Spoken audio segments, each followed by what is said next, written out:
Hi friends, PSC ടിപ്സിൻ്റെ പുതിയൊരു വീഡിയോയിലേക്ക് എല്ലാവർക്കും സ്വാഗതം. അപ്പോൾ നമ്മൾ വരാനിരിക്കുന്ന 10th പ്രിലിമിനറിക്ക് വേണ്ടിയിട്ടുള്ള ഒരു 50-day ടൈം ടേബിളാണ് ചെയ്തുകൊണ്ടിരിക്കുന്നത്. 2 ആഴ്ച നമ്മുടെ ഇപ്പോൾ കംപ്ലീറ്റ് ആയിട്ടുണ്ട്. അപ്പോൾ ഈ വീക്കും കൂടെ കഴിയുമ്പോൾ നമ്മുടെ കെമിസ്ട്രിയിലെയും അതുപോലെ തന്നെ ഭരണഘടനയിലെയും ഫിസിക്സിലെയും ഓൾമോസ്റ്റ് ടോപ്പിക് എല്ലാം തന്നെ കവർ ആവുന്നതാണ്. അപ്പോൾ നമ്മൾ 6 ദിവസത്തെ ക്ലാസ്സും 7ാമത്തെ ദിവസം റിവിഷനും പോലെയാണ് സെറ്റ് ചെയ്തിട്ടുണ്ടായിരുന്നത്. അപ്പോൾ ഈ 2 ആഴ്ചയിലുമായിട്ട് 2 റിവിഷൻ മോക്ക് ടെസ്റ്റുകൾ തന്നിട്ടുണ്ട്. അപ്പോൾ അതിൽ നമ്മളൊരു 100ഓളം PYQs ആണ് അവിടെ ഡിസ്കസ് ചെയ്യുന്നത്. അതും സ്റ്റേറ്റ്മെൻറ്റ് ടൈപ്പ് ആയിട്ടാണ് എല്ലാ ക്വസ്റ്റ്യൻസും ഇൻക്ലൂഡ് ചെയ്തിട്ടുള്ളത്. അപ്പോൾ അതൊക്കെ കാണാത്തവരുണ്ടെങ്കിൽ അതെല്ലാം കാണുക. നിങ്ങൾ കറക്റ്റായിട്ട് ഇത് ഫോളോ ചെയ്ത് വരുവാണെങ്കിൽ നമ്മൾ ഒത്തിരി ക്ലാസ്സുകളൊന്നും ഒരു ദിവസം പഠിക്കാനായിട്ട് തരുന്നില്ല. അപ്പോൾ വീട്ടമ്മമാർക്ക് കൂടെ അക്സെപ്റ്റബിൾ ആയിട്ടുള്ള രീതിയിലുള്ള ഒരു ടൈം ടേബിളാണ് സെറ്റ് ചെയ്തിട്ടുള്ളത്. ഒരു ദിവസം ഒരു 1-2 മണിക്കൂർ മാത്രം സ്പെൻഡ് ചെയ്യേണ്ട ആവശ്യമേ ഉള്ളൂ. അപ്പോൾ ഇതുവരെ തുടങ്ങാത്തവരുണ്ടെങ്കിലും അതൊക്കെ കണ്ടു തീർക്കുക. നിങ്ങൾക്ക് എന്തായാലും പ്രിലിമിനറി ക്രാക്ക് ചെയ്യാനായിട്ട് പറ്റും. ആ ഒരു രീതിയിലാണ് നമ്മുടെ എല്ലാ ക്ലാസ്സുകളും ചെയ്തിട്ടുള്ളത്. അപ്പോൾ ഇതിൻ്റെ ഒക്കെ PDF നോട്ടുകൾ നമ്മൾ ടെലഗ്രാമിൽ ഷെയർ ചെയ്യുന്നുണ്ട്. അപ്പോൾ ടെലഗ്രാമിൻ്റെ ലിങ്ക് ഡിസ്ക്രിപ്ഷനിൽ കൊടുത്തിട്ടുണ്ട്. അതേപോലെ തന്നെ നമ്മുടെ പ്ലേലിസ്റ്റിൻ്റെ ലിങ്കും ഡിസ്ക്രിപ്ഷനിൽ കൊടുത്തിട്ടുണ്ട്. അതിൽ നോക്കി കഴിഞ്ഞാൽ നിങ്ങൾക്ക് Day 1 മുതലുള്ള വീഡിയോസ് എല്ലാം കാണാനായിട്ട് പറ്റും. ഓക്കെ, അപ്പോൾ അതേപോലെ നിങ്ങളുടെ അഭിപ്രായങ്ങളൊക്കെ നിങ്ങൾ കമൻ്റായിട്ട് രേഖപ്പെടുത്തുക. എങ്കിൽ മാത്രമേ നിങ്ങൾക്ക് ഈ ക്ലാസ്സുകളൊക്കെ മനസ്സിലാവുന്നുണ്ട് എന്നുള്ളത് എനിക്ക് മനസ്സിലാവുള്ളൂ. പിന്നെ അതേപോലെ തന്നെ മോക്ക് ടെസ്റ്റുകൾ ചെയ്യുന്നുണ്ടെങ്കിൽ അതിൻ്റെയൊക്കെ മാർക്കുകൾ കമൻറ്റ് ചെയ്യാം. അപ്പോൾ ഇന്ന് നമ്മൾ എടുക്കുന്നത് ദ്രവ്യവും പിണ്ഡവും, ഭൗതിക ശാസ്ത്രത്തിലെ ദ്രവ്യവും പിണ്ഡവും എന്ന് പറയുന്ന ടോപ്പിക്കാണ്. അപ്പോൾ ഈ ദ്രവ്യത്തിൻ്റെ അവസ്ഥകൾ എന്ന് പറയുന്നത് കെമിസ്ട്രിയിലെയും കൂടെ ഒരു ടോപ്പിക്കാണ്. അപ്പോൾ ഇവിടെ ദ്രവ്യവും പിണ്ഡവും തന്നതുകൊണ്ട് അത് ഫിസിക്സിൻ്റെ ഒരു ടോപ്പിക്കായിട്ടാണ് ഞാൻ എടുക്കുന്നത്. അപ്പോൾ എല്ലാം PYQസും എല്ലാം ഇൻക്ലൂഡ് ചെയ്തിട്ടുള്ള ക്ലാസ്സാണ്. അതേപോലെ തന്നെ SCERT ടെക്സ്റ്റ് ബുക്കിനെയും ബേസ് ചെയ്തിട്ടാണ് ക്ലാസ് എടുത്തിട്ടുള്ളത്. ഓക്കെ, അപ്പോൾ നമുക്ക് വീഡിയോയിലേക്ക് പോവാം. അപ്പോൾ നമുക്ക് അറിയാം എന്താണ് ദ്രവ്യമെന്നും എന്താണ് പിണ്ഡമെന്നും. ഇത് തന്നെ 1 മാർക്ക് ക്വസ്റ്റ്യനാണ്. ദ്രവ്യം എന്താണ്? സ്ഥിതി ചെയ്യാൻ സ്ഥലം ആവശ്യമുള്ളതും ഭാരമുള്ളതുമായ ഏതൊരു വസ്തുവിനെയും പൊതുവായി ദ്രവ്യം എന്ന് നമ്മൾ പറയും. മാറ്റർ എന്താണ്? സ്ഥിതി ചെയ്യാൻ സ്ഥലം ആവശ്യമുള്ളതും അതുപോലെ തന്നെ ഒരു പെർട്ടിക്കുലർ ഭാരം ഉള്ളതുമായിട്ടുള്ള ഏതൊരു വസ്തുവിനെയും നമ്മൾ ദ്രവ്യം എന്നാണ് പറയുക. ഇനി ഒരു വസ്തുവിൽ അടങ്ങിയിട്ടുള്ള ദ്രവ്യത്തിൻ്റെ അളവാണ് എന്ത്? പിണ്ഡം എന്ന് പറയുന്നത്. ദ്രവ്യത്തിൻ്റെ അളവ്, ഒരു വസ്തുവിൽ അടങ്ങിയിട്ടുള്ള ദ്രവ്യത്തിൻ്റെ അളവിനെ നമ്മൾ എന്തെന്നാണ് വിളിക്കുക? പിണ്ഡം എന്നാണ് വിളിക്കുക. അപ്പോൾ ഇതിനെപ്പറ്റി നമുക്ക് ഡിസ്കസ് ചെയ്യാം. അപ്പോൾ ആദ്യം ദ്രവ്യത്തിൻ്റെ കുറേ അവസ്ഥകൾ. അപ്പോൾ ദ്രവ്യത്തിന് ഒരുപാട് അവസ്ഥകളുണ്ട്. മെയിനായിട്ട് 7 അവസ്ഥകളാണ് പ്രീവിയസ് ആയിട്ട് ചോദിച്ചുകൊണ്ടിരിക്കുന്നത്. ഇപ്പോൾ ഈ അടുത്ത പരീക്ഷയ്ക്ക് ഈ ജാൻ ടെല്ലർ മെറ്റലിനെ പറ്റിയിട്ടും ക്വസ്റ്റ്യൻ ഉണ്ടായിരുന്നു. ഓക്കെ, അപ്പോൾ ഈ 7 മെയിനായിട്ടുള്ള നമ്മൾ നോക്കി വയ്ക്കുക. ഏതൊക്കെയാണ് നിങ്ങൾക്ക് അറിയണതായിരിക്കും. ഖരം, ദ്രാവകം, വാതകം, plasma, Bose Einstein condensate, fermionic condensate, quark gluon plasma, time crystal, Jahn Teller metal, Rydberg matter. പിന്നെ പുതിയതായി കണ്ടെത്തിയ ഈ 2 ജസ്റ്റ് ഒന്ന് നിങ്ങൾ നോട്ട് ചെയ്ത് വെക്കുക. ക്വാണ്ടം സ്പിൻ ലിക്വിഡും ചെയിൻ മെൽറ്റഡ് സ്റ്റേറ്റും. ക്വാണ്ടം സ്പിൻ ലിക്വിഡും ചെയിൻ മെൽറ്റഡ് സ്റ്റേറ്റും ഇനി ചിലപ്പോൾ ചോദിക്കാനായിട്ട് ചാൻസ് ഉണ്ട്. കാരണം ഈ അടുത്ത് നടന്നതിൽ ജാൻ ടെല്ലർ മെറ്റലാണ് ചോദിച്ചിട്ടുള്ളത്. ഓക്കെ, അപ്പോൾ നമുക്ക് ആദ്യം ബേസിക് ആയിട്ടുള്ള ഈ കാര്യങ്ങളൊക്കെ പഠിച്ചതിന് ശേഷം നമുക്ക് ഇതിലേക്കൊക്കെ പോവാം. അപ്പോൾ ഇതിൽ നിന്നൊക്കെ പ്രീവിയസ് ആയിട്ട് എപ്പോഴും റിപ്പീറ്റ് ചെയ്തുകൊണ്ടിരിക്കുന്നതാണ് PSC. അപ്പോൾ ആ പോയിന്റ്സ് ഒന്നും പഠിക്കാതെ നമുക്ക് ഡയറക്റ്റ് ഈ ടൈം ക്രിസ്റ്റലിലോട്ടും ജാൻ ടെല്ലറിലോട്ടൊന്നും പോകാനായിട്ട് പറ്റില്ല. അപ്പോൾ ആദ്യം ഞാൻ ഇതിൻ്റെയൊക്കെ മെയിൻ പോയിന്റ്സ് പറഞ്ഞിട്ട് ജാൻ ടെല്ലർ എന്താണെന്നും റെഡ്ബർഗ് എന്താണെന്നും ക്വാണ്ടം സ്പിന്നിൻ്റെയും ചെയിൻ മെൽറ്റഡിൻ്റെയും ഒക്കെ ലാസ്റ്റ് പറയുന്നുണ്ട്. അപ്പോൾ വീഡിയോ മുഴുവനായിട്ട് കാണാം. ഓക്കെ, അപ്പോൾ സ്റ്റാർട്ടിങ്ങിൽ നമുക്ക് എന്താ അറിയേണ്ടത്? ഖരം, ദ്രാവകം, വാതകം. ഇതെല്ലാവർക്കും അറിയുന്ന കാര്യം തന്നെയായിരിക്കും. ഖരമാണെങ്കിലും ദ്രാവകമാണെങ്കിലും വാതകമൊക്കെ ആണെങ്കിലും ദ്രവ്യത്തിൻ്റെ അവസ്ഥകളാണ്.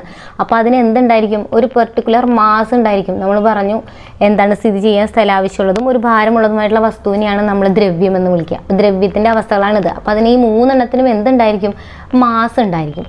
പിന്നെ അതേപോലെ തന്നെ ഖരം നമ്മൾ എടുക്കുകയാണെങ്കിൽ ഖരത്തിന് എന്തുണ്ട്?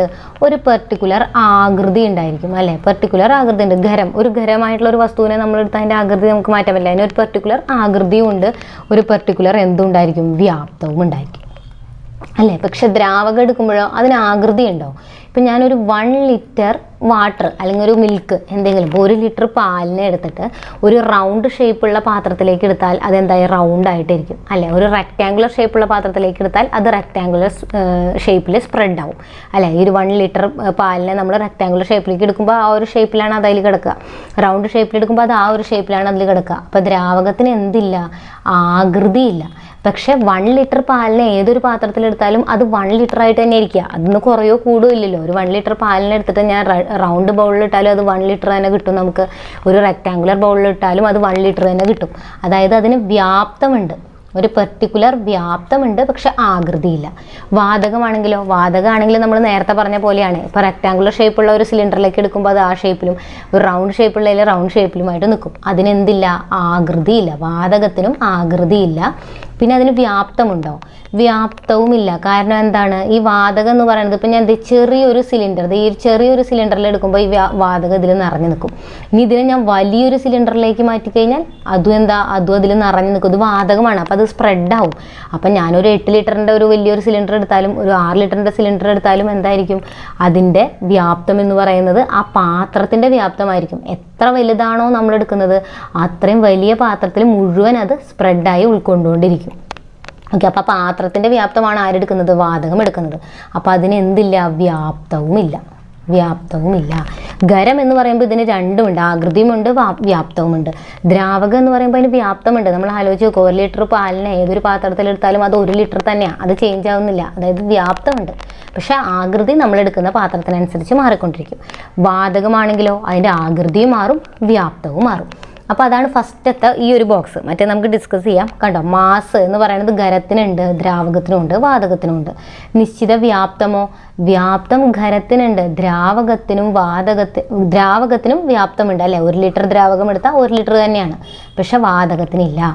ആകൃതിയാണെങ്കിലോ ആകൃതി ഖരത്തിനുണ്ട്, ദ്രാവകത്തിനും വാതകത്തിനും ആകൃതിയില്ല. അതെടുക്കുന്ന പാത്രത്തിൻ്റെ ആകൃതി അനുസരിച്ചാണ് അതിരിക്കുക. ഓക്കെ, പിന്നെ അതേപോലെ തന്നെ ഡിഫ്യൂഷൻ എന്ന് പറഞ്ഞാൽ എന്താ? വാതകങ്ങൾ എല്ലായിടത്തേക്കും സ്പ്രെഡ് ആവും. അതാണ് നമ്മൾ പറഞ്ഞത്. ഇപ്പോൾ നമ്മൾ ചന്ദനത്തിരിയൊക്കെ കത്തിച്ച് വയ്ക്കുമ്പോൾ അതിൻ്റെ സ്മെല്ല് എല്ലായിടത്തേക്കും പരക്കാൻ കാരണം എന്താ? വാതകങ്ങൾ പെട്ടെന്ന് സ്പ്രെഡ് ആവും. അതിന് ചലന സ്വാതന്ത്ര്യം കൂടുതലാണ്. ഓക്കെ, അപ്പോൾ അതുകൊണ്ടാണ് ഈ ഡിഫ്യൂഷൻ ഏറ്റവും കൂടുതൽ ആർക്കായിരിക്കും? ഗ്യാസിനായിരിക്കും. ആരേക്കാൾ? ലിക്വിഡിനേക്കാൾ. ഖരത്തിന് ഏറ്റവും കുറവാണ് ഉണ്ടാവുക. ഏത്? ഡിഫ്യൂഷൻ എന്ന് പറയുന്ന പ്രോപ്പർട്ടി. അതായത് ഇങ്ങനെ അന്തരീക്ഷത്തിൽ കലരുന്ന ആ ഒരു പ്രോപ്പർട്ടി, അത് ചലന സ്വാതന്ത്ര്യം ഉള്ളവർക്കാണ് ഉണ്ടാവുക. ഇപ്പം ഗ്യാസിനാണ് ഏറ്റവും കൂടുതൽ ഉണ്ടാവുക, പിന്നെ ലിക്വിഡ്, പിന്നെ സോളിഡ്. അപ്പോൾ നമുക്ക് ഇവിടെ കുറച്ച് കാര്യങ്ങൾ പറയേണ്ടതുണ്ടോ. ഖരം എന്ന് പറഞ്ഞു കഴിഞ്ഞാൽ ഇങ്ങനെ ക്ലോസ്ലി പാക്കഡ് ആയിട്ടായിരിക്കും അതിലെ പാർട്ടിക്കിൾസ് ഇരിക്കുന്നുണ്ടാവുക. ക്ലോസ് ആയിട്ട് കണ്ടോ, വളരെ അടുത്തടുത്തായിട്ടാണ് സ്ഥിതി ചെയ്യുന്നത്. അതായത് കണികകൾ തമ്മിലുള്ള അകലം വളരെ കുറവാണ്. ഉണ്ടോ, വളരെ കുറവ്. കണികകൾ തമ്മിലുള്ള അകലം വളരെ കുറവാണ്. ഇവിടെയാണെങ്കിലോ ഇവിടെ കുറച്ച് ഖരത്തിനേക്കാൾ കൂടുതലുണ്ട്. ഇവിടെ ഖരത്തിനേക്കാൾ കൂടുതലുണ്ട്. ഈ വാതകത്തിലാണെങ്കിൽ വളരെ കൂടുതലാണ് ഇവർ തമ്മിലുള്ള അകലം. കണ്ടോ, അപ്പോൾ വാതകം ഇങ്ങനെ സ്പ്രെഡായിട്ടിരിക്കുക. ഇവിടെയൊക്കെയാണ് പാർട്ടിക്കിൾ. ഇവിടെ ക്ലോസ്ലി പാക്കഡ്. അപ്പോൾ അകലം വളരെ കുറവാണെങ്കിലും ക്ലോസ്ലി പാക്കഡ് എന്ന് പറയുമ്പോൾ ഇവർ തമ്മിലുള്ള ആകർഷണം കണ്ടോ, ഇവർ തമ്മിലുള്ള ആകർഷണം വളരെ കൂടുതലാണ്. ആകർഷണം നേരെ തിരിച്ച്, അതിൻ്റെ ഓർഡർ നേരെ തിരിച്ചാണ്. ഇവിടെ വളരെ കൂടുതൽ, ഇവിടെയാണെങ്കിൽ ആകർഷണം വളരെ കുറവ്.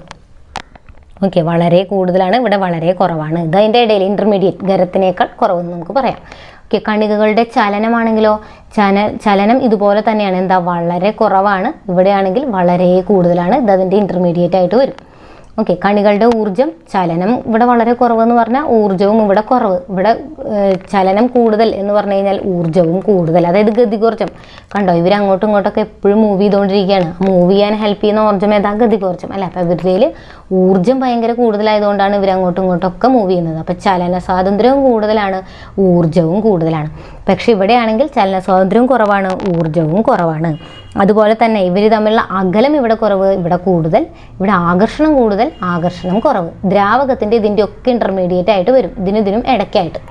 ഓക്കെ, ഇതിൻ്റെയൊക്കെ ഇൻ്റർമീഡിയറ്റ് ആയിരിക്കും ആർക്കുണ്ടാവുക? ദ്രാവകങ്ങൾക്ക് ഉണ്ടാവുക. അപ്പോൾ ഇതൊക്കെ പ്രീവിയസ് ക്വസ്റ്റ്യൻ ആണ്, അതൊക്കെ നോട്ട് ചെയ്ത് വെക്കുക. ഖരത്തിന് നിശ്ചിതമായിട്ടുള്ള ആകൃതിയും വ്യാപ്തവും ഉണ്ട്. ഇതിന് ആകൃതിയില്ല, വ്യാപ്തമുണ്ട്. ഇതിന് ആകൃതിയോ വ്യാപ്തമോ ഇല്ല. ഇവിടെയാണെങ്കിൽ അകലം വളരെ കുറവായിരിക്കും, ആകർഷണം നല്ല കൂടുതലായിരിക്കും. ഇവിടെയാണെങ്കിൽ അകലം ഭയങ്കര കൂടുതലും ആകർഷണം കുറവും. ഇവിടെ ഖരത്തിനേക്കാൾ കുറച്ചും കൂടെ കൂടുതൽ എന്തുണ്ടായിരിക്കും? അകലം ഉണ്ടായിരിക്കും, ആകർഷണം അവിടെ കുറവുമായിരിക്കും. ഇൻ്റർമീഡിയറ്റ് ആയിട്ട് നിങ്ങൾ അങ്ങനെ നോക്കുക. ഓക്കെ, അപ്പോൾ ഇത്രയാണ് ഖരം, ദ്രാവകം, വാതകം എന്ന് പറയുന്ന അവസ്ഥകളൊക്കെ ആയിട്ട് നമുക്ക് പറയാനുള്ളത്. ഓക്കെ, അപ്പോൾ അടുത്തതായിട്ട് നമുക്ക് ഈ ഖരം ദ്രാവകമാകുന്നതും ദ്രാവകം വാതകമാകുന്നതുമായിട്ടുള്ള ഈ അവസ്ഥാ മാറ്റങ്ങളെ പറ്റിയിട്ട് പഠിക്കണം. അപ്പോൾ ഇത് എക്സാമിന് ചോദിക്കാറുണ്ട്. അപ്പോൾ ഒരു PYQ ആണ്. അപ്പോൾ എന്താണ്? നമ്മൾ ടെമ്പറേച്ചർ കൊടുക്കുമ്പോൾ ഖരം ദ്രാവകമായിട്ട് മാറും, ദ്രാവകം വാതകമായിട്ട് മാറും. അപ്പോൾ ഖരം ദ്രാവകമാകുന്ന പ്രോസസ്സിനെ നമ്മൾ എന്താ വിളിക്കുക? ദ്രവീകരണം. ദ്രാവകം വാതകമാകുന്നതാണ് ബാഷ്പീകരണം. ഇനി വാതകം ഖരമാകുന്നതാണ് ഘനീഭവിക്കൽ എന്ന് പറയുന്നത്. ഇനി അതുപോലെ നേരെ തിരിച്ചുകൊണ്ട് എന്താണ് വാതകം ദ്രാവകമാകുന്നത്, വാതകത്തെ സാന്ദ്രീകരണം ചെയ്തു കഴിഞ്ഞാൽ അത് ദ്രാവകമാകും, ദ്രാവകത്തെ ഘനീഭവിച്ചു കഴിഞ്ഞ് കഴിഞ്ഞാൽ അത് ഖരമായിട്ട് മാറും. അപ്പോൾ ഇനി ഇതിനിടയ്ക്ക് ഡയറക്റ്റ് ഖരം വാതകമാകുന്നതുണ്ട്. ഈ ഒരു ദ്രാവകം എന്ന് പറയുന്നത് ലിക്വിഡ് സ്റ്റേറ്റ് അവിടെ സ്കിപ്പാവും, ലിക്വിഡ് സ്റ്റേറ്റ് അവിടെ സ്കിപ്പാവുന്ന ഈ ഒരു അവസ്ഥ. ഖരത്തെ നമ്മൾ ചൂടാക്കി കഴിഞ്ഞാൽ നേരിട്ട് എന്തായി മാറും, വാതകമാവും. അത് വളരെ ഇമ്പോർട്ടൻ്റ് ആണ്, ചോദിക്കാറുണ്ട്. അതിൻ്റെ പേരാണ് ഉത്പതനം. ഉത്പതനം എന്ന് പറയുന്നത് സബ്ലിമേഷൻ. ഖരത്തെ ചൂടാക്കുമ്പോൾ ഡയറക്റ്റ് വാതകമാകുന്നു, ദ്രാവകമാകാതെ ഒരു വസ്തു നേരിട്ട് വാതകമാകുന്നുണ്ടെങ്കിൽ അതിനെ ഉത്പതനം എന്ന് പറയും. അപ്പോൾ അതിന് എക്സാമ്പിളുകൾ ചോദിക്കാറുണ്ട്. ഏതൊക്കെയാണ്? കർപ്പൂരം. നമുക്കറിയാം കർപ്പൂരം ഖരമല്ലേ, അതിനെ ചൂടാക്കി കഴിഞ്ഞാൽ അതിന് വാതകമാണ് ഉണ്ടാകുന്നത്. അപ്പോൾ ഖരം ദ്രാവകമാവുന്നതാണ് കർപ്പൂരം. അതുപോലെ തന്നെ പാറ്റാഗുളിക, പാറ്റാഗുളികയും കർപ്പൂരം ഒക്കെ അതിന് എക്സാമ്പിളാണ്. അപ്പോൾ അതും കൂടെ ജസ്റ്റ് ഒന്ന് നോട്ട് ചെയ്ത് വയ്ക്കുക. ഇനി വളരെ ഇമ്പോർട്ടൻ്റ് ആയിട്ടുള്ളൊരു അവസ്ഥയാണ് പ്ലാസ്മ അവസ്ഥ. എപ്പോഴും പ്രീവിയസ് ആയിട്ട് എല്ലാ പരീക്ഷകളിലും കൂടുതലും ഈ ഒരു ടോപ്പിക്കിൽ നിന്ന് പ്ലാസ്മയെ പറ്റിയിട്ടാണ് ചോദിക്കാറുള്ളത്. ഓക്കെ, അപ്പോൾ 10th പ്രിലിമിനറിക്കൊക്കെ നിർബന്ധമായിട്ടൊരു പ്ലാസ്മയുടെ ഒരു ക്വസ്റ്റ്യൻ എപ്പോഴും ഉണ്ടാവാറുണ്ട്. അപ്പോൾ പ്ലാസ്മ എന്ന് പറഞ്ഞു കഴിഞ്ഞാൽ പ്രപഞ്ചത്തിലെ ദ്രവ്യം ഏറ്റവും കൂടുതൽ കാണപ്പെടുന്ന അവസ്ഥ, അതായത് 99% ദ്രവ്യം കാണപ്പെടുന്ന അവസ്ഥ ഏതാണ്? പ്ലാസ്മ അവസ്ഥയാണ്. ദ്രവ്യം കാണപ്പെടുന്ന അവസ്ഥ, ദ്രവ്യം കാണപ്പെടുന്ന അവസ്ഥ എന്ന് പറയുന്നത് ഏതായിരിക്കും? പ്ലാസ്മ അവസ്ഥയാണ്. അതേപോലെ തന്നെ സൂര്യനിലും നക്ഷത്രങ്ങളിലും, സൂര്യൻ നക്ഷത്രം അവിടെയൊക്കെ സൂര്യനിലും നക്ഷത്രങ്ങളിലും കേന്ദ്രഭാഗത്ത് ദ്രവ്യം കാണപ്പെടുന്ന അവസ്ഥ. ഈ സൂര്യൻ്റെയും നക്ഷത്രങ്ങളുടെയും ഒക്കെ കേന്ദ്രഭാഗത്ത് ദ്രവ്യം കാണപ്പെടുന്ന അവസ്ഥ ഏതാ? പ്ലാസ്മ അവസ്ഥയാണ്. അപ്പോൾ സൂര്യൻ നക്ഷത്രങ്ങളൊക്കെ, അപ്പോൾ ഈ സൂര്യൻ്റെയും നക്ഷത്രങ്ങളുടെയൊക്കെ തിളക്കത്തിന് കാരണം എന്ത് തന്നെയാണ്? പ്ലാസ്മ അവസ്ഥ തന്നെയാണ് കേട്ടോ. അവരുടെയൊക്കെ തിളക്കത്തിന് കാരണവും പ്ലാസ്മാവസ്ഥയാണ്. അപ്പോൾ ഉയർന്ന താപനില കാരണമാണ് നക്ഷത്രങ്ങളിലൊക്കെ ഈ പ്ലാസ്മ സൃഷ്ടിക്കപ്പെടുന്നത്. ഉയർന്ന താപനിലയിൽ ആണ് ഈ പ്ലാസ്മാവസ്ഥ ഉണ്ടാകുന്നത്. അപ്പോൾ 99% ദ്രവ്യം കാണപ്പെടുന്നത് പ്ലാസ്മാവസ്ഥയിലാണ്. സൂര്യനിലും നക്ഷത്രങ്ങളിലും ഒക്കെ ഉള്ള ദ്രവ്യത്തിൻ്റെ അവസ്ഥ ഏതാ? പ്ലാസ്മയാണ്. പിന്നെ ചോദിക്കാറുള്ളത് മിന്നലിൽ ദ്രവ്യം കാണപ്പെടുന്ന അവസ്ഥ, മിന്നലിൽ. ഓക്കെ, മിന്നലിൽ ദ്രവ്യം കാണപ്പെടുന്ന അവസ്ഥ പ്ലാസ്മാവസ്ഥയാണ്. അതേപോലെ ചോദിക്കുന്നതാണ് ഉയർന്ന താപനിലയിൽ പദാർത്ഥങ്ങൾ അയോണീകരിക്കപ്പെട്ട കണങ്ങളായിട്ട്,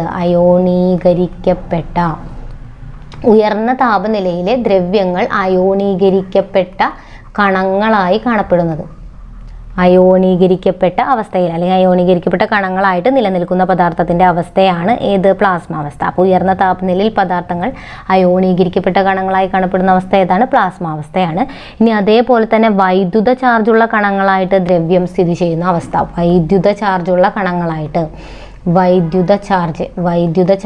കണങ്ങളായിട്ട് ദ്രവ്യം സ്ഥിതി ചെയ്യുന്ന അവസ്ഥയും ഏത് തന്നെയാണ്? പ്ലാസ്മാവസ്ഥയാണ്. ഇതൊക്കെ PYQ ആണ് കേട്ടോ. 99% ദ്രവ്യം കാണപ്പെടുന്നത് പ്ലാസ്മാവസ്ഥയിലാണ്. ഇത് ചോദിച്ചിട്ടുണ്ട്. സൂര്യനിലും നക്ഷത്രങ്ങളിലും മിന്നലിൽ ദ്രവ്യം കാണുന്ന അവസ്ഥ ചോദിച്ചിട്ടുണ്ട്. ഉയർന്ന താപനിലയിൽ അയോണീകരിക്കപ്പെട്ട കണങ്ങളായി കാണപ്പെടുന്നത് ചോദിച്ചിട്ടുണ്ട്. വൈദ്യുത ചാർജുള്ള കണങ്ങളായിട്ട് ദ്രവ്യം സ്ഥിതി ചെയ്യുന്ന അവസ്ഥ ഏതാണെന്നും ചോദിച്ചിട്ടുണ്ട്. അതേപോലെ തന്നെ തന്മാത്രകൾ ഏറ്റവും കൂടുതൽ ക്രമരഹിതമായിട്ട് കാണപ്പെടുന്ന അവസ്ഥ, ഇതും ചോദിച്ചിട്ടുള്ളതാണ്. തന്മാത്രകൾ ക്രമരഹിതമായി കാണപ്പെടുന്ന അവസ്ഥ, ഏറ്റവും കൂടുതൽ ക്രമരഹിതമായിട്ട് കാണപ്പെടുന്ന അവസ്ഥ ഏതാണ്? പ്ലാസ്മാവസ്ഥ തന്നെയാണ്. തന്മാത്രകൾ ഏറ്റവും കൂടുതൽ ക്രമരഹിതമായി കാണപ്പെടുന്ന അവസ്ഥ. അതേപോലെ സ്വതന്ത്രമായ ചാർജിത കണങ്ങളുടെ കൂട്ടം, അത് നമ്മൾ പറഞ്ഞു വൈദ്യുത ചാർജുള്ള കണങ്ങളായി കാണപ്പെടുന്നു എന്ന് പറഞ്ഞാൽ ഫ്രീ ചാർജസ്. അപ്പോൾ ഈ ദ്രവ്യം കാണപ്പെടുന്ന ഈ ഒരു അവസ്ഥയിൽ എന്താ? കുറേ ഫ്രീ ചാർജസ് ഉണ്ടാകും, സ്വതന്ത്രമായ ചാർജിത കണങ്ങളുടെ കൂട്ടം. അങ്ങനെയുള്ളൊരവസ്ഥയാണ് പ്ലാസ്മാവസ്ഥ എന്നുള്ളതും കൂടെ ഓർത്തിരിക്കുക. അപ്പോൾ ഇതെല്ലാം പ്രീവിയസ് ക്വസ്റ്റ്യൻ ആണ് പ്ലാസ്മയെ പറ്റിയിട്ട്. പിന്നെ 4ാമത്തെ അവസ്ഥയാണ്. അപ്പോൾ ഇങ്ങനെയും ചോദിച്ചിട്ടുണ്ട്, 4ാമത്തെ അവസ്ഥ ഏതാണ്? 4ാമത്തെ അവസ്ഥയാണ് പ്ലാസ്മാവസ്ഥ എന്ന് പറയുന്നത്. ഇനി നമ്മുടെ 5ാമത്തെ അവസ്ഥ അത് ചോദിച്ചിട്ടുണ്ട്. 5ാമത്തെ അവസ്ഥ ഏതാണെന്ന് ചോദിച്ചിട്ടുണ്ട്. 5ാമത്തെ ഏതാണ്? Boss Einstein condensate. Boss Einstein. അപ്പോൾ ആ പേരിൽ നിന്നുണ്ട് ബോസ് ഐൻസ്റ്റീൻ കണ്ടൻസേറ്റ്. ഇത് കണ്ടുപിടിച്ചത് ആരൊക്കെയായിരിക്കും? ബോസും ഐൻസ്റ്റീനും. സത്യേന്ദ്രനാഥ ബോസും ആൽബർട്ട് ഐൻസ്റ്റീനുമാണ് ഇതിന് പിന്നിലുള്ള ശാസ്ത്രജ്ഞന്മാർ.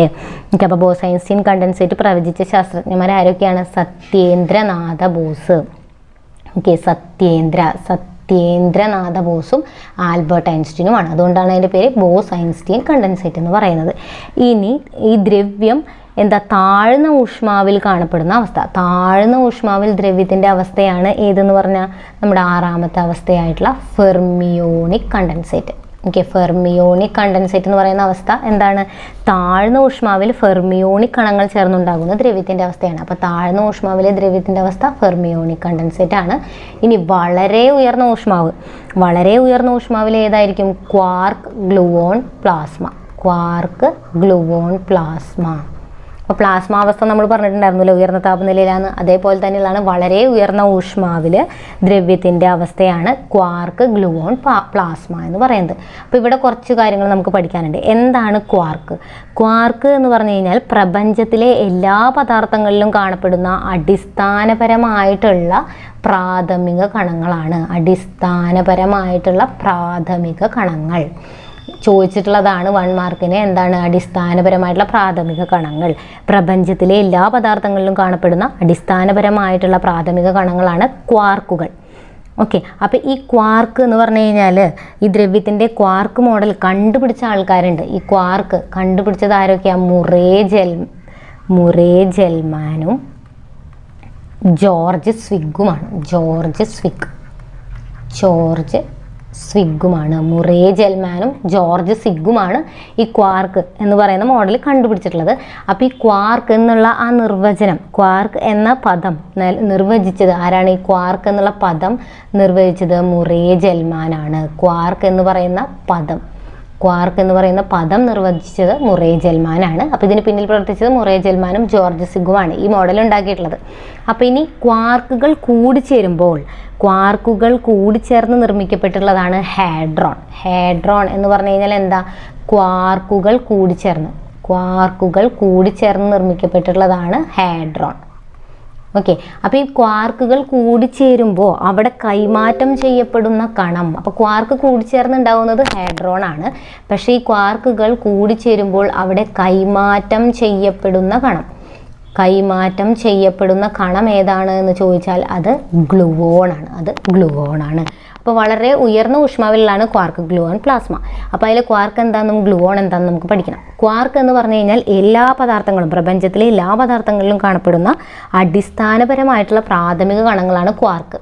ക്വാർക്കുകൾ കൂടിച്ചേരുമ്പോൾ എന്തുണ്ടാവും? ഹാഡ്രോൺ ഉണ്ടാവും. അപ്പോൾ ഇവർ കൂടിച്ചേരുമ്പോൾ അവിടെ കൈമാറ്റം ചെയ്യപ്പെടുന്ന കണമാണ് ഗ്ലൂവോൺ എന്ന് പറയുന്നത്. അപ്പോൾ ഈ ക്വാർക്ക് മോഡൽ കണ്ടുപിടിച്ചത് മുറേ ജെൽമാനും ജോർജ് സ്വിഗുമാണ്. ക്വാർക്ക് എന്ന പദം നിർവചിച്ചത് ആരാ? മുറേ ജെൽമാനാണെന്നും കൂടെ ഓർത്തിരിക്കുക. ഓക്കെ, ഇനി അടുത്തതാണ് നമ്മുടെ എക്സാമിന് ചോദിച്ചിട്ടുള്ള ജാൻ ടെല്ലർ മെറ്റൽ. 9ാമത്തെ അവസ്ഥ ഏതാണെന്ന് എടുത്ത് ചോദിച്ചിട്ടുണ്ട്. 9ാമത്തെ അവസ്ഥ, ദ്രവ്യത്തിൻ്റെ 9ാമത്തെ അവസ്ഥ ഏതാണ് എന്ന് 2021 പരീക്ഷയ്ക്ക് ചോദിച്ചിട്ടുണ്ടായിരുന്നു. ഏതാണ്? ജാൻ ടെല്ലർ മെറ്റലാണ്. അപ്പോൾ ഇതിൻ്റെ പ്രത്യേകത എന്താ? അതും ചോദിച്ചിട്ടുള്ളതാണ്. ഒരേ സമയം വൈദ്യുത ചാലകമായിട്ടും വൈദ്യുത രോധിയായിട്ടും ഒരേ സമയം ദ്രവ്യം എന്തായിട്ട് പ്രവർത്തിക്കും? വൈദ്യുത ചാലകമായിട്ടും, വൈദ്യുതിയെ കടത്തിവിടുകയും ചെയ്യും. അതേസമയം തന്നെ വൈദ്യുത രോധിയായും. ഓക്കെ, അപ്പോൾ വൈദ്യുത ചാലകമായിട്ടും വൈദ്യുത രോധിയായിട്ടും ഒരേ സമയം പ്രവർത്തിക്കാൻ കഴിയുന്ന ദ്രവ്യരൂപമാണ് എന്തെന്ന് പറയുന്നത്? ജാൻ ടെല്ലർ മെറ്റൽ എന്ന് പറയുന്നത്. അപ്പോൾ ഈ ജാൻ ടെല്ലർ മെറ്റലിൻ്റെ സവിശേഷതകൾ ഏതൊക്കെയുണ്ട്? വൈദ്യുത ചാലകമായിട്ടും വൈദ്യുത രോധിയായിട്ടും ഒപ്പം തന്നെ ലോഹഗുണവും കാണിക്കുന്നുണ്ട്. അതേപോലെ തന്നെ കാന്തവും ഒക്കെ ഒത്തുചേർന്നിട്ടുള്ള അവസ്ഥയാണ് കേട്ടോ. ലോഹഗുണവും കാണിക്കുന്നുണ്ട്, അതുപോലെ തന്നെ കാന്തികതയും കാണിക്കുന്നുണ്ട്. ഇതിൻ്റെ കൂടെ കാന്തികതയും കാണിക്കുന്നുണ്ട്. ഓക്കെ, അപ്പോൾ ജാൻ ടെല്ലർ മെറ്റലിൻ്റെ സവിശേഷതകൾ എന്തൊക്കെയാണ്? ഒരേ സമയം വൈദ്യുത ചാലകമായിട്ടും വൈദ്യുത രോധിയും ഒക്കെ ആയിട്ട് ദ്രവ്യരൂപം കാണപ്പെടുന്ന അവസ്ഥയാണ് ജാൻ ടെല്ലർ മെറ്റൽ. ഇനി ഈ ഒരു ജാൻ ടെല്ലർ മെറ്റലിൻ്റെ ഈ ഒരു അവസ്ഥ, ഇതിൻ്റെ സാന്നിധ്യം തിരിച്ചറിയാനായിട്ട് നടത്തിയ ഒരു എക്സ്പെരിമെൻ്റ് ഉണ്ട്. അതിൽ നമ്മൾ യൂസ് ചെയ്തിട്ടുള്ള ആറ്റങ്ങൾ ഏതാണെന്ന് ചോദിച്ചു കഴിഞ്ഞാൽ റുബീഡിയം ആറ്റങ്ങൾ. അതായത് അബ്സല്യൂട്ട് 0 ടെമ്പറേച്ചർ -273 ഡിഗ്രി സെൽഷ്യസ് ആണ്. അതായത് -273 കെൽവിൻ. -273 കെൽവിനാണ് നമ്മുടെ എന്തെന്ന് പറയുന്നത്? അബ്സല്യൂട്ട് 0 അല്ലെങ്കിൽ കേവല 0 താപനില എന്ന് പറയുന്നത്. അപ്പോൾ ഈ കേവല 0 താപനിലയിൽ റുബീഡിയം ആറ്റങ്ങൾ ഉപയോഗിച്ച് നടത്തിയ പരീക്ഷണത്തിലാണ് ഈ ജാൻ ടെല്ലർ മെറ്റലിൻ്റെ സാന്നിധ്യം തിരിച്ചറിഞ്ഞത്. അപ്പോൾ ഇതിൻ്റെ സാന്നിധ്യം തിരിച്ചറിയാൻ നമ്മൾ ഉപയോഗിച്ച പരീക്ഷണത്തിൽ യൂസ് ചെയ്തത് എന്താ? റുബീഡിയത്തിൻ്റെ ആറ്റങ്ങൾ വെച്ചിട്ടാണെന്നുള്ളത് ഓർത്തിരിക്കുക. ഇനി അതേപോലെ തന്നെ കാർബൺ 60 ആറ്റങ്ങൾ ചേർന്ന് നിർമ്മിക്കുന്ന ബക്മിനിസ്റ്റർ ഫുള്ളറിൻ എന്ന് പറഞ്ഞ കാർബണിൻ്റെ ഒരു രൂപാന്തരത്വമുണ്ട്, ബക്മിനിസ്റ്റർ ഫുള്ളറിൻ. അപ്പോൾ അതിങ്ങനെ കാർബൺ 60 ആറ്റങ്ങൾ ചേർന്ന് നിർമ്മിക്കുന്നതാണ്, കാർബൺ 60 ആറ്റങ്ങൾ ചേർന്ന് നിർമ്മിക്കുന്ന ബക്മിനിസ്റ്റർ ഫുള്ളറിൻ എന്ന തന്മാത്രയിലുള്ള ആറ്റങ്ങളുടെ സവിശേഷമായ രാസബന്ധനത്തിൽ നിന്ന് രൂപപ്പെട്ട ദ്രവ്യരൂപമാണ്. അപ്പോൾ ഇതേ എവിടെ നിന്ന് രൂപപ്പെട്ടത്, ആ ഒരു പോയിന്റും കൂടെ ഓർത്തിരിക്കുക. കാർബൺ 60 ആറ്റങ്ങൾ വെച്ച് നിർമ്മിച്ചിട്ടുള്ള, കാർബൺ 60 ആറ്റങ്ങൾ ചേർന്ന് നിർമ്മിച്ചിട്ടുള്ള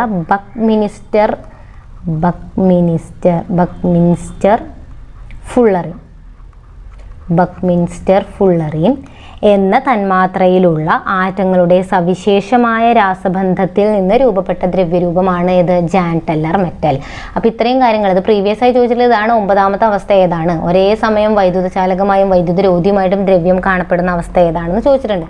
അപ്പോൾ അതിൽ എക്സ്ട്രാ പോയിന്റ് ഏതൊക്കെയാണ്, ലോഹ ഗുണവും ഉണ്ട്, കാന്തികതയും കാണിക്കുന്നുണ്ട് ദ്രവ്യം ഈ ഒരു അവസ്ഥയിൽ. അതേപോലെ തന്നെ ഇതിൻ്റെ സാന്നിധ്യം നമ്മൾ തിരിച്ചറിഞ്ഞത് ഏത് പരീക്ഷണത്തിലൂടെയാണ്, റുബീഡിയം ആറ്റങ്ങൾ വെച്ചിട്ടുള്ള പരീക്ഷണത്തിലൂടെയാണ്, ഏത് അബ്സല്യൂട്ട് 0 ടെമ്പറേച്ചറിൽ. അതേപോലെ തന്നെ ഇത് എവിടെയാണ് കാണപ്പെടുക, കാർബൺ 60 ആറ്റങ്ങൾ ചേർന്നിട്ടുള്ള ബക്മിനിസ്റ്റർ ഫുള്ളറിൻ തന്മാത്രയിലാണ് നമ്മളിത് നിരീക്ഷിച്ചത്. അതിൻ്റെ സവിശേഷമായ രാസബന്ധത്തിൽ നിന്ന് രൂപപ്പെട്ടിട്ടുള്ള അവസ്ഥയാണ് ഏത് ജാൻ ടെല്ലർ മെറ്റൽ എന്ന് പറയുന്നത്. ഇനി നമുക്ക് പറയേണ്ടത് എന്താ, റെഡ്ബർഗ് മാറ്റർ. റെഡ്ബർഗ് മാറ്റർ എന്ന് പറഞ്ഞാൽ ഉത്തേജിക്കപ്പെട്ട ആറ്റങ്ങൾ കൂടിച്ചേർന്ന് നിർമ്മിക്കപ്പെട്ട ദ്രവ്യമാണ്. ഉത്തേജിക്കപ്പെട്ട ആറ്റങ്ങൾ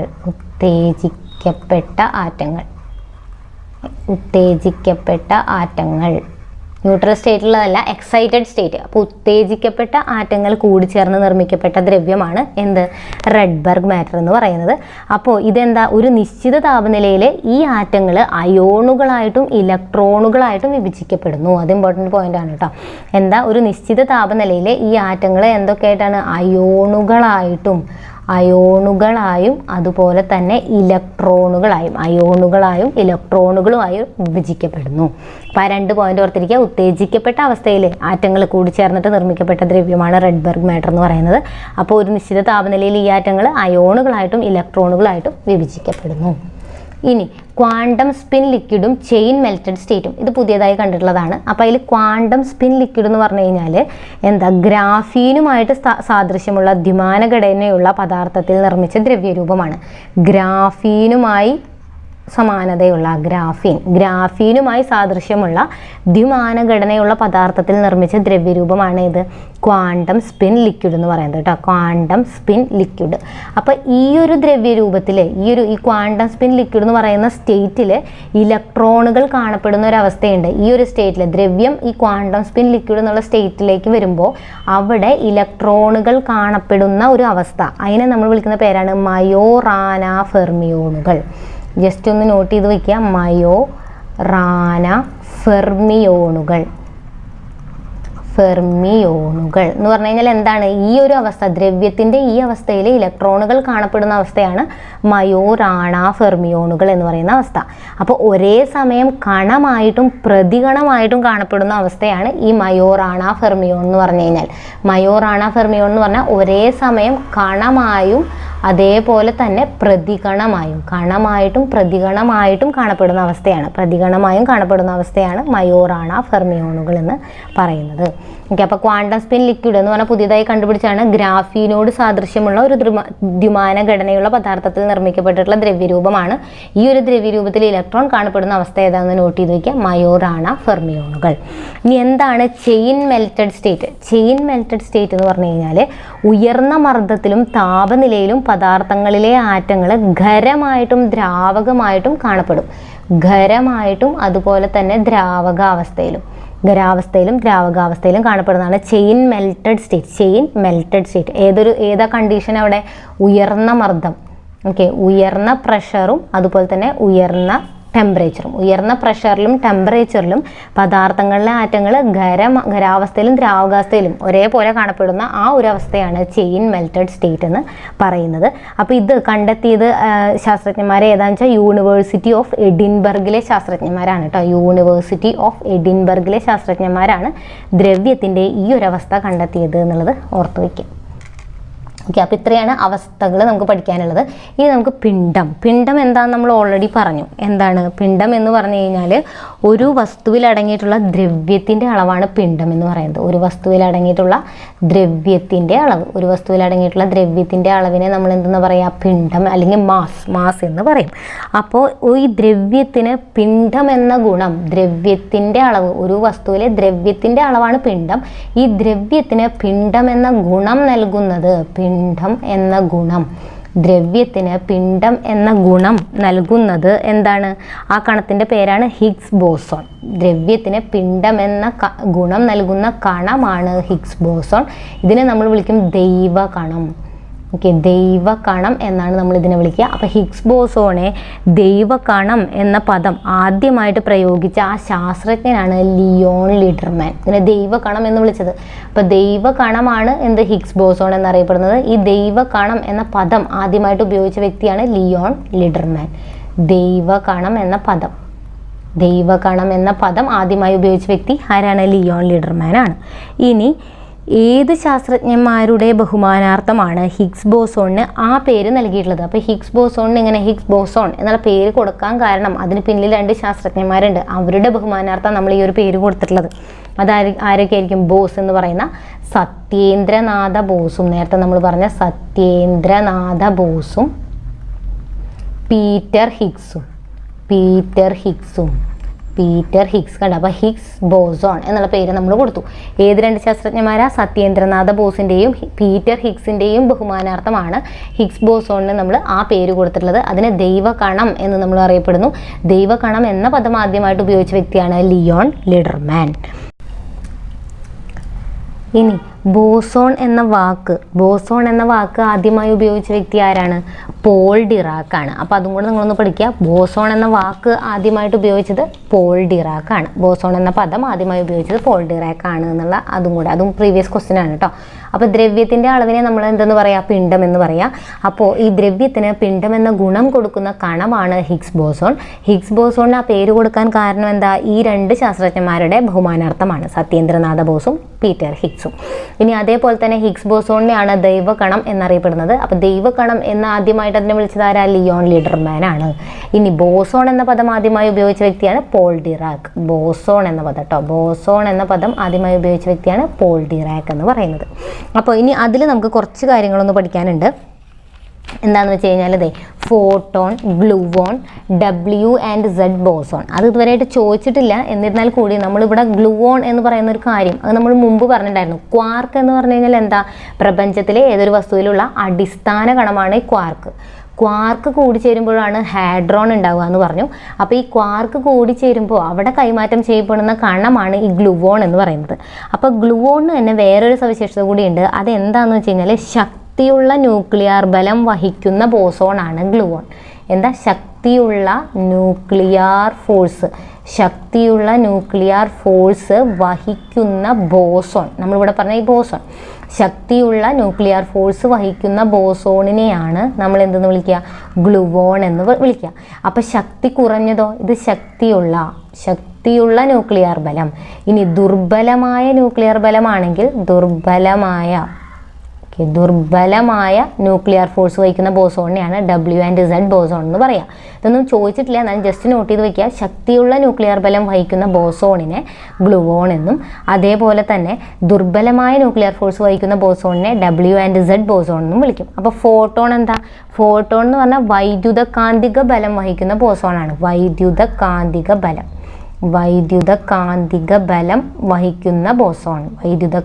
ബലം വഹിക്കുന്ന ബോസോണിനെയാണ് നമ്മൾ എന്തെന്ന് പറയാം? ഫോട്ടോൺ എന്ന് പറയാം. ഓക്കെ, അപ്പോൾ നമുക്ക് പിണ്ഡത്തെ പറ്റി, അതായത് മാസാണല്ലോ പിണ്ഡം എന്ന് പറഞ്ഞാൽ ഒരു വസ്തുവിൽ അടങ്ങിയിട്ടുള്ള ദ്രവ്യത്തിൻ്റെ അളവാണ് മാസ് എന്ന് പറയുന്നത്. അപ്പോൾ ഈ മാസിൻ്റെ അടിസ്ഥാന യൂണിറ്റ് എന്താണ്? SI യൂണിറ്റ് എന്ന് പറയുന്നത് കിലോഗ്രാം ആണ്. ഒരു വസ്തുവിൽ അടങ്ങിയിട്ടുള്ള ദ്രവ്യത്തിൻ്റെ അളവ്. അപ്പോൾ 2 വസ്തുക്കൾക്ക് ഡിഫറൻറ്റ് മാസാന്ന് പറഞ്ഞാൽ എന്താ അർത്ഥം? ആ 2 വസ്തുക്കളിലും അടങ്ങിയിട്ടുള്ള ദ്രവ്യത്തിൻ്റെ അളവ് ഡിഫറൻ്റ് ആയതുകൊണ്ടാണ്. അപ്പോൾ അതിലടങ്ങിയിട്ടുള്ള ദ്രവ്യത്തിൻ്റെ അളവിലുള്ള ഡിഫറൻസ് ആണ് അവരുടെ മാസിലുള്ള ഡിഫറൻസിന് കാരണം. അപ്പോൾ അതിൻ്റെ യൂണിറ്റ് എന്താണ്? കിലോഗ്രാം ആണ്. അപ്പോൾ കിലോഗ്രാം പോലെ തന്നെ നമുക്ക് എന്താ പറയാം? ഗ്രാമിൽ പറയാം. ഗ്രാം എന്ന് പറയുമ്പോൾ 10⁻³ കിലോഗ്രാം ആയിരിക്കും. ഇനി മില്ലിഗ്രാമിൽ പറയാം. മില്ലിഗ്രാം എന്ന് പറഞ്ഞു കഴിഞ്ഞാൽ എങ്ങനെയാണ്? മില്ലിഗ്രാം എന്ന് പറഞ്ഞാൽ 10⁻⁻6 കിലോഗ്രാം ആണ്. അതേപോലെ ഒരു ക്വിൻ്റൽ എന്ന് പറഞ്ഞു കഴിഞ്ഞാൽ എത്രയായിരിക്കും? ഇതിൽ ഒരെണ്ണം പ്രീവിയസ് ആയി ചോദിച്ചിട്ടുള്ളതാണ് കേട്ടോ. ഒരു ക്വിൻ്റൽ എന്ന് പറഞ്ഞാൽ 100 കിലോഗ്രാം ആണ്. ഒരു ക്വിൻ്റൽ എന്ന് പറഞ്ഞാൽ 100 കിലോഗ്രാം ആണ്. ഒരു ടൺ, ഇത് മുന്നേ ചോദിച്ചിട്ടുള്ളതാണ്. ഒരു ടൺ എന്ന് പറഞ്ഞു കഴിഞ്ഞാൽ എത്രയാണ്? 1000 കിലോഗ്രാം ആണ്. ഒരു ടൺ എന്ന് പറഞ്ഞാൽ 1000 കിലോഗ്രാം. ഒരു AMU എന്ന് പറഞ്ഞു കഴിഞ്ഞാൽ എന്തായിരിക്കും? 1.66 × 10⁻⁻27 കിലോഗ്രാം ആണ്. 1.66 × 10⁻⁻27 കിലോഗ്രാം. ഇതൊന്ന് ജസ്റ്റ് ഒന്ന് നോട്ട് ചെയ്ത് വെക്കുക. ഒരു ടണ്ണ് എത്ര കിലോഗ്രാമാണ് ചോദിച്ചിട്ടുള്ളതാണ്. അപ്പോൾ അതുകൊണ്ട് ആ റിലേഷൻ ഒന്ന് പഠിക്കാം. ഇനി മാസ് എന്ന് പറഞ്ഞാൽ കിലോഗ്രാമാണെന്ന് പറഞ്ഞു. ദ്രവ്യത്തിൻ്റെ അളവാണ് മാസ് എന്ന് പറയുക. ഈ മാസ് അളക്കാൻ വേണ്ടി നമ്മൾ യൂസ് ചെയ്യുന്ന ഉപകരണമാണ് കോമൺ ബാലൻസ്. അതായത് സാധാരണ ബാലൻസ്. കോമൺ ബാലൻസ് വെച്ചിട്ടാണ് നമ്മൾ മാസ് അളക്കുക. അപ്പോൾ സ്പ്രിംഗ് ബാലൻസ് വെച്ച് അളക്കുന്ന ഒരു സംഭവം ഉണ്ടല്ലോ, അതെന്താണ്? സ്പ്രിംഗ് ബാലൻസ് വെച്ച് അളക്കുന്നത് വെയിറ്റ് ആണ്. അതായത് ഭാരമാണ് നമ്മൾ സ്പ്രിംഗ് ബാലൻസ് വെച്ച് അളക്കുക. അപ്പോൾ ഈ മാസും ഭാരവും തമ്മിലുള്ള വ്യത്യാസം എന്താ? ഭാരം എന്ന് പറഞ്ഞാൽ ഈ മാസിനെ നമ്മൾ ആക്സിലറേഷൻ ഡ്യൂ ടു ഗ്രാവിറ്റി കൊണ്ട് മൾട്ടിപ്ലൈ ചെയ്താൽ കിട്ടുന്നത് എന്താണോ അതാണ് ഭാരം അല്ലെങ്കിൽ വെയിറ്റ് എന്ന് പറയുന്നത്. മാസിനെ G കൊണ്ട് മൾട്ടിപ്ലൈ ചെയ്യണം. അതായത് ഒരു വസ്തുവിലെ ഭൂമി പ്രയോഗിക്കുന്ന ഗുരുത്വാകർഷണ ബലമാണ് ഈ വെയിറ്റ് എന്ന് പറയുന്നത്, ന്യൂട്ടൺ. അപ്പോൾ മാസ് എന്ന് പറയുന്നതാണ് ദ്രവ്യത്തിൻ്റെ അളവ്. ആ വസ്തുവിൽ നമ്മുടെ ഭൂമി പ്രയോഗിക്കുന്ന ബലമാണ് അതിൻ്റെ വെയിറ്റ് എന്ന് പറയാം. മാസ് × G എന്ന് പറയും. അപ്പോൾ ഈ ഭാരത്തിൻ്റെ യൂണിറ്റ് എന്താ? ഭാരത്തിൻ്റെ യൂണിറ്റ് എന്ന് പറഞ്ഞാൽ കിലോഗ്രാം വെയിറ്റ് ആണ്. ഭാരത്തിൻ്റെ യൂണിറ്റ് കിലോഗ്രാം വെയിറ്റ് ആണെന്നുള്ളത് ആലോചിച്ച് വയ്ക്കുക. സ്പ്രിംഗ് ബാലൻസ് വെച്ചിട്ടാണ്. അപ്പോൾ സ്പ്രിംഗ് ബാലൻസിൻ്റെ പ്രവർത്തന തത്വം എന്താണെന്ന് ചോദിച്ചിട്ടുണ്ട്. ഹൂക്സ് ലോ ആണ്. ഹൂക്സ് നിയമമാണ് സ്പ്രിംഗ് ബാലൻസിൻ്റെ പ്രവർത്തന തത്വം അല്ലെങ്കിൽ അടിസ്ഥാന നിയമം. എന്ത് നിയമം അടിസ്ഥാനമാക്കിയ സ്പ്രിംഗ് ബാലൻസ് പ്രവർത്തിക്കുന്നത്? ഹൂക്സ് നിയമം അടിസ്ഥാനമാക്കിയിട്ടാണ്. അതേപോലെ പ്രീവിയസ് ആയി ചോദിച്ചതാണ് കിലോഗ്രാം വെയിറ്റ് ആണ് ഭാരത്തിൻ്റെ യൂണിറ്റ് എന്ന് നമ്മൾ പറഞ്ഞു. ഭാരം എന്ന് പറഞ്ഞാൽ ഒരു വസ്തുവിന്മേൽ ഭൂമി പ്രയോഗിക്കുന്ന ഗുരുത്വാകർഷണ ബലമാണ്. ഓക്കെ, അപ്പോൾ 1 കിലോഗ്രാം മാസുള്ള ഒരു വസ്തുവിൽ ഭൂമി പ്രയോഗിക്കുന്ന ആകർഷണ ബലത്തിന് തുല്യമായിട്ടുള്ള ബലം. 1 കിലോഗ്രാം വസ്തുവിൽ ഭൂമി പ്രയോഗിക്കുന്ന ബലം എത്രയായിരിക്കും? 1 കിലോഗ്രാം ഇൻറ്റു ഈ ജിയുടെ വാല്യൂ, അതായത് 1 കിലോഗ്രാം ഇൻറ്റു 9.8. അപ്പോൾ എത്ര വരും? 9.8 കിലോഗ്രാം വെയിറ്റ് അല്ലെങ്കിൽ ന്യൂട്ടൺ എന്ന് നമുക്ക് എഴുതാം. 1 കിലോഗ്രാം വെയിറ്റ് എന്ന് പറയുന്നത് 9.8 ന്യൂട്ടൺ ആണ്. അതായത് 1 കിലോഗ്രാം മാസുള്ള ഒരു വസ്തുവിൽ ഭൂമി പ്രയോഗിക്കുന്ന ആകർഷണ ബലത്തിന് തുല്യമായിട്ടുള്ള ബലമാണ് 1 കിലോഗ്രാം വെയിറ്റ് എന്ന് പറയുന്നത്. ഈ 1 kilogram weight equal to 9.8 newton ആണ്. 1 kilogram weight equal to 9.8 newton ആണെന്ന് കൂടെ ആലോചിച്ച് വയ്ക്കുക. ഇനി അപ്പോൾ നമുക്ക് ഇതിനെപ്പറ്റി ജസ്റ്റ് ഒന്ന് പറയാം. G പ്രീവിയസ് ആയി ചോദിച്ചതാണ്. ഈ G acceleration due to gravity. ഈ ജിയുടെ വാല്യൂ കൂടുതലുള്ളത്, മാക്സിമം ഉള്ളത് എവിടെയാണ്? മാക്സിമം ഉള്ളത് പോൾസിലാണ്, അതായത് ധ്രുവങ്ങളിലാണ് കൂടുതൽ. മിനിമം ഉള്ളത് എവിടെയായിരിക്കും? ഭൂമധ്യരേഖയിലായിരിക്കും കേട്ടോ, ഭൂമധ്യരേഖയിലായിരിക്കും. എന്നാൽ സീറോ വരുന്നത് എവിടെയായിരിക്കും? ഭൂകേന്ദ്രത്തിൽ ജിയുടെ വാല്യൂ 0 ആയിരിക്കും. അപ്പം നമുക്കറിയാം മാസിന് വ്യത്യാസമില്ല. ധ്രുവത്തിൽ വെച്ചാലും ഭൂമധ്യരേഖയിൽ വെച്ചാലും ഭൂകേന്ദ്രത്തിൽ വെച്ചാലും ഒക്കെ മാസ് എന്ന് പറയുന്നത് സെയിം ആയിരിക്കും. കാരണം അതിലുള്ള ദ്രവ്യത്തിൻ്റെ അളവിന് മാറ്റമൊന്നും വരുന്നില്ല. മാസ് എല്ലായിടത്തും സെയിം ആണ്. ഏതൊരു പൊസിഷനിലും മാസിന് ഒരു വ്യത്യാസം വരില്ല. മാസ് കോൺസ്റ്റൻ്റ് ആണ്. പക്ഷെ ഭാരം വ്യത്യാസപ്പെടും. കാരണം എന്താ? ജിയെ ഡിപ്പെൻഡ് ചെയ്യുന്നുണ്ട്. ഭാരം ജിയെ ഡിപ്പെൻഡ് ചെയ്യുന്നുണ്ട്. ജി മാറുന്നതിനനുസരിച്ച് നമ്മുടെ ഭാരവും മാറും. അപ്പോൾ ഭാരം കൂടുതൽ എവിടെയായിരിക്കും? ജി കൂടുതലുള്ള സ്ഥലത്ത് എവിടെയാണ്? ധ്രുവത്തിൽ. ഭാരം കുറവ് എവിടെയായിരിക്കും? ഭൂമധ്യരേഖയിലാണ് ഭാരം കുറവുണ്ടാവുക. ഭാരം 0 വരെ എവിടെയാണ്? ഭൂകേന്ദ്രത്തിലായിരിക്കും ഭാരം 0 അനുഭവപ്പെടുക. ഇത് ജസ്റ്റ് ഇതിനെ റിലേറ്റ് ചെയ്തൊന്ന് പറഞ്ഞു എന്നേ ഉള്ളൂ. ഇതെല്ലാം പ്രീവിയസ് ആണ്. ജിയെ വെച്ചിട്ട് ഒരുപാട് ചോദ്യങ്ങൾ ചോദിക്കാറുണ്ട്. ജിയുടെ വാല്യൂ 9.8 ആണ്, പക്ഷെ ധ്രുവങ്ങളിലാണ് കൂടുതൽ. അതിന് വാല്യൂ എന്ന് പറയുമ്പോൾ 9.83 ഒക്കെ വരും. ഭൂമധ്യരേഖയിലായിരിക്കും അത് കുറവായിട്ടുണ്ടാവുക. അത് 9.78 ആണ്. ഭൂകേന്ദ്രത്തിൽ അത് 0 ആയിരിക്കും. പിന്നെ അതേപോലെ തന്നെ ചന്ദ്രനിലെ ജിയും ഭൂമിയിലെ ജിയും തമ്മിലൊരു റിലേഷൻ ഉണ്ട്. ചന്ദ്രനിലെ ജിയുടെ മൂല്യം എന്ന് പറയുന്നത് ഭൂമിയിലെ ജിയുടെ മൂല്യത്തിൻ്റെ 1/6 ഭാഗമാണ്. ഓക്കെ, ചന്ദ്രനിലെ ജി എന്ന് പറഞ്ഞാൽ 1/6 ഓഫ് ഭൂമിയിലെ ജി കേട്ടോ. ഭൂമിയിലെ ജിയുടെ വാല്യൂ. ഭൂമിയിലെ ജിയുടെ വാല്യൂവിൻ്റെ 1/6 ആയിരിക്കും ചന്ദ്രനിൽ ഉണ്ടാവുക. അതായത് ചന്ദ്രനിലെ ജിയുടെ വാല്യൂ എന്ന് പറഞ്ഞാൽ 1.62 ആണ്. 1.62 metre 1.62 metre per second square ആണ്. ജി എന്ന് പറഞ്ഞാൽ ആക്സിലറേഷൻ ഡ്യൂ ടു ഗ്രാവിറ്റി അല്ലേ. അപ്പോൾ മീറ്റർ പെർ സെക്കൻഡ് സ്ക്വയർ ആണ് അതിൻ്റെ യൂണിറ്റ്. 1.62 ആണ്. ഭൂമിയുടെ 9.8ഉം ചന്ദ്രനിൽ 1.62ഉം, അതായത് ഭൂമിയേക്കാൾ 1/6 ആയിരിക്കും അവിടെ ഉണ്ടാവുക. അപ്പോൾ ഭാരവും നമുക്ക് അതുപോലെ തന്നെ പറയാം അല്ലെ. ജീനെ ഡിപ്പെൻഡ് ചെയ്യുന്നതാണ് ഭാരം. അപ്പോൾ ചന്ദ്രനിൽ ഒരാളുടെ ഭാരം എന്ന് പറഞ്ഞാൽ ഭൂമിയിലുള്ള ഭാരത്തിൻ്റെ 1/6 ആയിരിക്കും എന്നുകൂടെ നമുക്ക് പറയാനായിട്ട് പറ്റും. അപ്പോൾ ദ്രവ്യവും പിണ്ഡവും എന്ന് പറയുന്ന ടോപ്പിക്സിലെ ഇത്രയും പോയിന്റ്സ് നിങ്ങൾ നിർബന്ധമായിട്ടും പഠിച്ചിരിക്കണം. എല്ലാം പ്രീവിയസ് ആണ്. അതുപോലെ തന്നെ SCRT-നെയും കൂടെ ബേസ് ചെയ്തിട്ടുള്ളതാണ്. അപ്പോൾ വീഡിയോ ഇഷ്ടപ്പെട്ടാൽ ലൈക്ക് ചെയ്യാനും ഷെയർ ചെയ്യാനും സബ്സ്ക്രൈബ് ചെയ്യാനും മറക്കരുത്. താങ്ക്